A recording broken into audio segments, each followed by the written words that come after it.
Well, what a beautiful day to enjoy the first day of the State Fair. No doubt, and among the thousands of fairgoers, many crowded around a vendor from Rogers. But as Shannon Slatton explains, for this vendor, the Great Minnesota Get-Together isn't as easy as pie.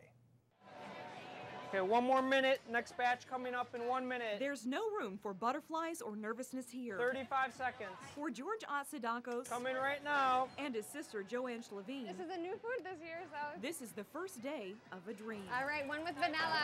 We got the phone call that we got accepted to the Minnesota State Fair, which is basically the events of all events. The Super Bowl is what I like to call it. We really couldn't believe it. But the road to get to the fair started 3 years ago when Joanne and George brainstormed what they hope would be a State Fair classic. And we thought, what can we do? And There you go, Ben. Their parents, who run a Rogers diner, didn't think a deep-fried apple pie would work. so I proved them wrong. I went to the kitchen and I made the first apple pie, deep fried it, brought it out to them, and they loved it. We got a homemade deep fried apple pie here. We do one thing and we do it really well. After several carnivals, a contracted Target field, and even changing the name of their family restaurant to Minnie's Diner after the pie, We never thought that we would get here so quickly. How many more? the homemade deep-fried pies are now at the corner of Judson and Underwood. Yeah, it's a great location. I mean, it's easy enough to say we're across from the French fry guy, next to the pork chop guy, the dairy building. One pie?